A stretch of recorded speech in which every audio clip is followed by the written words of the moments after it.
శ్రీమాత్రే నమ. జయ గురు దత్తాత్రేయ నమ.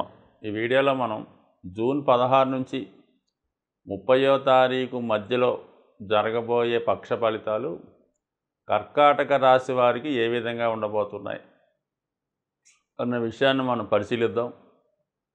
మరి కర్కాటక రాశి వారికి ఈ పక్షంలో కుజ గురు రెండు గ్రహాలు కూడా చాలా అనుకూలమైనటువంటి స్థానంలోకి రావడం జరిగింది. అంటే గురువు కుజుడు ఇతర గ్రహాలతో కలకుండా సింగిల్గా ఒకే గ్రహం ఉన్నప్పుడు వాటి యొక్క ఫలితాల్ని సంపూర్ణంగా ఇవ్వడం జరుగుతూ ఉంటుంది. సో మరి కుజుడు స్వక్షేత్రంలో దశమ స్థానంలో ఉంటూ మరి రుచిక మహాపురుష యోగం అనే పంచమహాపురుష యోగంలో ఏర్పడడం వల్ల మేషరాశి వారికి ఎక్కువగా ధైర్యం రావడం జరుగుతూ ఉంటుంది. అంటే ఏదన్నా పని చేయడానికి కాన్ఫిడెన్స్ ధైర్యం ఉంటే అది ఎంత గొప్ప విషయాన్నైనా సాధించే ప్రయత్నం చేయొచ్చు. అలాగే అటువంటి కుజుడు చతుర్థ దృష్టితో రాశిని వీక్షించడం వల్ల ఏంటంటే జాతకుడికి ఉద్యోగపరంగా చాలా బిజీగా ఉండడం, అలాగే గతంలో ఆగిపోయినటువంటి పనులు ఏమైనా ఉంటే వాటన్నింటి కూడా కంప్లీట్ చేసి మళ్ళా కొత్త కార్యక్రమాలు స్టార్ట్ చేయడానికి అనుకూలంగా టైం స్టార్ట్ అయింది. అయితే దశమ స్థానంలో కుజుడు దిగ్బలం పొందుతూ ఉంటాడు. అంటే ఆ కారణం వల్ల ఏంటంటే ఇది ప్రభుత్వ ఉద్యోగులకి, పోలీస్ డిపార్ట్మెంట్ వారికి, రియల్ ఎస్టేట్ రంగంలో వాళ్ళకి చాలా అనుకూలంగా ఉంటుంది. అంటే కుజుడు బలంగా ఉంటే దేన్నైనా సాధించవచ్చు. ముఖ్యంగా తొందరగా జాతకుడు ధనవంతుడు అవ్వాలంటే ఖచ్చితంగా మరి ఈ రోజులను బట్టి రియల్ ఎస్టేట్ రంగం కానీ భూమి రావడం కానీ సడన్గా చాలామంది ధనవంతులుగా మారడం జరుగుతూ ఉంటుంది. అటువంటి అటువంటి అభివృద్ధి రావాలంటే జాతకుడికి అతను జన్మజాతకంలో కుజుడు బలంగా ఉండాలి. అటువంటి వారికి కుజుడు ఈ విధంగా స్వక్షేత్రాల్లోకి వచ్చినప్పుడు మంచి యోగాలు ఏర్పడినప్పుడు ఆటోమేటిక్గా ఆ భూముల యొక్క లావాదేవీలు పెరగడం, మార్కెట్లో ప్రస్తుతం భూముల విలువ కూడా పెరుగుతుంది. ఎందుకంటే కుజుడు స్వక్షేత్రంలో ఉన్నప్పుడు భూముల వాల్యూ పెరుగుతూ ఉంటుంది. ఈ కారణం వల్ల జాతకుడికి కష్టపడకుండానే వాడి యొక్క సంపద పెరుగుతూ ఉంటుంది. సో ఈ విధంగా వాళ్ళకి అనుకూలంగా ఉంటుంది. మరి అలాగే ఏంటంటే ఏదైనా వ్యాపారం, రియల్ ఎస్టేటు, కన్స్ట్రక్షన్ రంగంలో ఉన్న వాళ్ళకి అంటే భూములతో సంబంధం ఉన్నటువంటి ఎటువంటి వారికైనా ఇది అనుకూలంగా ఉంటుంది. సో కుజుడు బలంగా ఉన్నప్పుడు ఆటోమేటిక్గా మిగతా గ్రహాలు కూడా 100% మంచి ఫలితాన్ని ఇవ్వడం జరుగుతూ ఉంటాయి. సో ఇదిక గురువు షష్ఠ భాగ్యాధిపతిగా లాభస్థానంలో సంచరించు చాలా కాలంగా కొన్నాళ్ళుగా లాభస్థానంలో ఉండడం ఓకే. అయితే ప్రస్తుతం మార్పు ఏంటంటే మరి కర్కాటక రాశి వారికి నక్షత్రాధిపతి అయినటువంటి చంద్రుడు నక్షత్రమైనటువంటి రోహిణి మీదకి రావడం జరిగింది. అంటే చంద్రుడు వృషభ రాశిలో ఉచ్చ లాభస్థితి, గురువు అక్కడికి రావడం ఒక టెంపరీగా ఒక గజకేసరి యోగం లాంటిది ఏర్పడింది. అంటే లాభస్థానంలో చంద్రుడు గురువు కలిసి ఉంటే మీకు ఎటువంటి ఫలితం ఇస్తాడో అటువంటి ఫలితం ఇవ్వడం జరుగుతుంది. సో ఈ కారణం వల్ల జాతకుడికి ముఖ్యంగా ఏంటంటే పాడి పరిశ్రమ చేస్తున్న వాళ్ళకి, స్వీట్స్ సంబంధించిన వ్యాపారం చేస్తున్న వాళ్ళకి, అలాగే వ్యవసాయ రంగంలో ఉన్న వాళ్ళకి, డైరీ ఫారం, మిల్క్ బిజినెస్ వాళ్ళకి చాలా అనుకూలమైనటువంటి ఫలితాలు రావడం జరుగుతుంది. అంటే వాళ్ళకి దిగుబడి ఎక్కువ రావడం వల్ల వాళ్ళ అభివృద్ధికరంగా ఉండే అవకాశం ఉంటుంది. ఇక ఆర్థిక పరంగా చూసుకున్నప్పుడు 6వ స్థానాధిపతి అక్కడి నుంచి 6లో 11లో ఉండడం వల్ల జాతకుడికి తను పెట్టిన పెట్టుబడి విపరీతంగా పెరుగుతూ ఉంటుంది. గతంలో తను ఇతరులకి ఇచ్చినటువంటి రుణం తిరిగి వడ్డీతో ఎక్కువ మొత్తంలో తిరిగి వచ్చే అవకాశం ఉంది. అలాగే కొన్ని సందర్భాల్లో జాతకుడికి ఏమన్నా భూమి కానీ ఇల్లు కానీ కొనుక్కునే ఉద్దేశం ఉన్నా, ఏదైనా వ్యాపార అభివృద్ధి కొరకు రుణ ప్రయత్నం చేస్తే 100% జాతకుడికి మరి అవి ఆర్థికపరమైన సహకారంతో వ్యాపార అభివృద్ధి లేదంటే స్థిరాస్తి అభివృద్ధి చేసుకునే అవకాశం ఉంది. దీనివల్ల ఫ్యూచర్లో కూడా జాతకుడికి లభించే అవకాశం ఉంది. సో ఈ రెండు గ్రహాలు ఈ క్షేత్రాల్లో అంటే మేషరాశిలో కుజుడు, వృషభ రాశిలో గురువు ఉన్నంత వరకు జాతకుడికి చాలా చక్కగా ఫలితం ఉంటుంది. అయితే 12వ స్థానంలో సంచరిస్తున్నటువంటి రవి, బుధ, శుక్రులు ఇది విద్యార్థులకి చాలా అనుకూలంగా ఉంటుంది. దూర ప్రాంతంలో విద్యను అభ్యసిద్దాం అనుకున్న వాళ్ళకి ఇది అనుకూలమైనటువంటి సమయం. ఖచ్చితంగా వాళ్ళు కోరుకున్న ప్రదేశంలో ఉన్నత విద్యా అవకాశాలు లభిస్తాయి. ఇక విడివిడిగా మనం చూసినప్పుడు ధనాధిపతి వ్యయస్థానం, కుటుంబ అవసరాల కొరకు, గవర్నమెంట్ వారికి చెల్లించినటువంటి ట్యాక్సుల కొరకు, అలాగే వైద్యపరమైనటువంటి ఖర్చుల కొరకు, అలాగే రెస్పాన్సిబిలిటీస్ అంటే కుటుంబంలో ఉన్నటువంటి పిల్లలకి, కుటుంబ సభ్యులకి ఏదో అవసరం నిమిత్తం వాళ్ళ కోసం ఎక్కువ ధనం ఖర్చు పెట్టవలసి ఉంటుంది.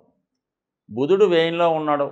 తృతీయాధిపతి వ్యయం అన్నదమ్ముల కొరకు, ఎంటర్టైన్మెంట్ కొరకు, ఎలక్ట్రానిక్ వస్తువుల కొరకు ధనం ఖర్చు అయ్యే అవకాశం ఉంది. కొంతవరకు సొంత నిర్ణయాల వల్ల కూడా నష్టపోయే అవకాశం ఉంటుంది.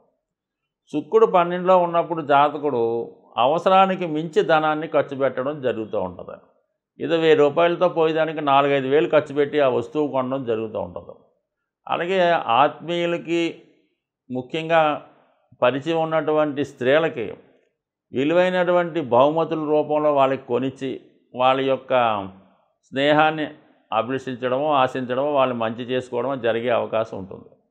సో ఏదైనా అవసరానికి మించి, తన స్థాయికి మించి ధనం ఖర్చు పెట్టే అవకాశం ఉంది కాబట్టి ఫైనాన్స్ ప్లానింగ్ చాలా జాగ్రత్తగా వేసుకోవడం మంచిది. ఎందుకంటే సడన్గా మీకు ఒక అనుకోని ఇబ్బందో నష్టమో వచ్చి ఖచ్చితంగా ఇబ్బంది పడి కొన్ని కార్యక్రమాలు అయిపోతుంటాయి. అంటే అష్టమంలో శని ప్రభావం వల్ల మీరు ఒకటి ఆలోచిస్తుంటే ఇంకోటి జరగడం వల్ల చాలా వరకు ఇబ్బంది పడే అవకాశం ఉంది. కాబట్టి ఎప్పుడూ చేతిలో కొంత ధనాన్ని ఉంచుకుంటూ సేఫ్గా వెళ్ళడం మంచిది తప్ప ఆర్థిక అవసరాలకు మించి, మీ యొక్క బడ్జెట్ మించి ఎక్కువ ధనం ఖర్చు పెడితే కొంత అవమానం లాంటిది వచ్చే అవకాశం ఉంది. జాగ్రత్తగా ఉంటే మంచిది. ఈ పక్షంలో ముఖ్యంగా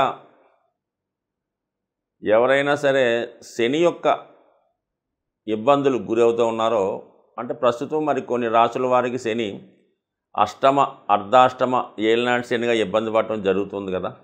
అంటే అందరికని కాదు, ఇంచుమించుగా 12 రాసుల వారికి కూడా ఏదో విధంగా శని దశా రూపంలో కానీ, అంతర్దశ రూపంలో కానీ, గోచార రూపంలో ఇబ్బంది పడడం జరుగుతూ ఉంటుంది. అంటే ఎక్కువగా ఎవరికి ఇబ్బంది పడుతున్నాడు అన్నది వాళ్ళకి ఆటోమేటిక్గా వాళ్ళకి అర్థమవుతూ ఉంటుంది. అంటే వాళ్ళు చేసే పనుల్లో ఆలస్యంగా పనులు జరగడం, చేయదాకా వచ్చిన అవకాశాలు చేజారిపోవడం. ఎవరైతే రుణ బాధల్లో ఉన్నారో అది ఖచ్చితంగా వాళ్ళ మీద శని ప్రభావం ఉన్నట్టే.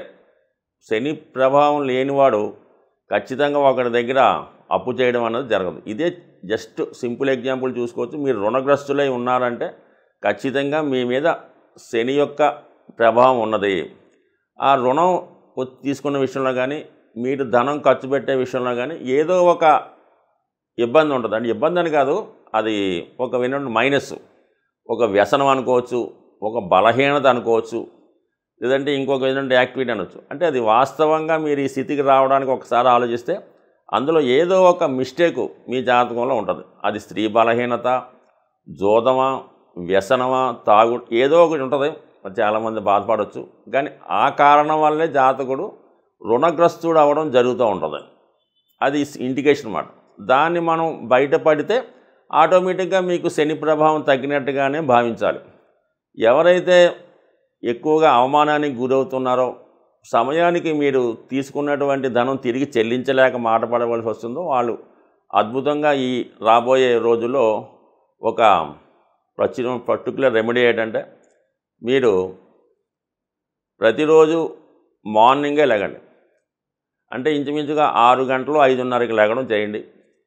ఇంచుమించుగా వాకింగ్ అలవాటు ఉన్న వాళ్ళకి పర్లేదు, వాకింగ్ లేని వాళ్ళు మాత్రం ఖచ్చితంగా వాకింగ్ చేయడం నేర్చుకోవడం మొదలెట్టండి. అది ఏ విధంగా చేయాలంటే, మనం సాధారణంగా ప్రతి పార్కులో కూడా వాకింగ్ ట్రాక్లు ఏర్పడడం జరిగినాయి. మీరు మామూలుగా వాకింగ్ చేయనప్పుడు రౌండ్ తిరుగుతూ ఉంటారు కదా, పార్క్ చుట్టూ తిరుగుతూ ఉంటారు. అలా కాకుండా మీరు రోజు తిరిగే విధానం కాకుండా వెనక నుంచి రివర్స్లో తిరిగే ప్రయత్నం చేయండి. ఒక 8 సార్లు మీరు తిరుగుతారనుకోండి, 8, 7, 6, 5 అలా వెనక్కి లెక్కెట్టుకుంటూ మామూలుగా క్లాక్ వైజ్లో కాకుండా యాంటీ క్లాక్ వైజ్లో తిరిగే ప్రయత్నం చేయండి. అలాగే 8 సార్లు చేయండి. తర్వాత మిగతా కార్యక్రమాలు ఎక్సర్సైజ్ కానీ వాకింగ్ కానీ మీ ఇష్టం, అది మాత్రం ప్రతిరోజు చేసే ప్రయత్నం చేయండి. కనీసం ఒక 40 రోజులు ఈ విధంగా అంకెలు వెనక్కి లెక్క పెట్టుకుంటూ రివర్స్ మార్గంలో వాకింగ్ చేయడం వల్ల రాను రాను రాను మీ యొక్క ఆలోచన విధానం, మీ అప్పులు కూడా తీరే ప్రయత్నం జరుగుతుంది. దాంతో ఏంటంటే ఈ 40 రోజుల్లో కూడా మీరు ఏ విధంగా కూడా ఎటువంటి వ్యసనానికి బలహీనతకి వెళ్ళకూడదు. అది పేకాడడం కానీ ఇంక వేరే వ్యసనం కానీ డ్రింక్ చేయడం కానీ సాధ్యమైనంత వరకు సాత్విక ఆహారం తింటూ అలాగే మరి మధ్యాహ్నం పూట కానీ సాయంకాలం పూట నిద్రపోయే అలవాటు ఉంటుంది, మధ్యాహ్నం పడుకోవడం అలవాటు ఉంటుంది. దాన్ని కూడా సాధ్యమైనంత వరకు మధ్యాహ్నం అది పడుకోకుండా ఉదయం 6 లోపు లేగడం, సాయంకాలం 7 తర్వాత 8 తర్వాత నిద్రపోవడం, సాధ్యమైనంతకు సాత్వికమైన ఆహారం తీసుకోవడం, మానేయగలిగితే మరి వెజిటేరియన్ మీల్ తీసుకుంటే ఖచ్చితంగా ఈ 40 రోజులు ఈ విధంగా చేసి చూడండి. ఈ 40 రోజుల్లోనే మీ యొక్క రుణ సమస్యలకి ఆర్థిక సమస్యలకి ఖచ్చితమైన పరిహారం దొరికే అవకాశం ఉంటుంది.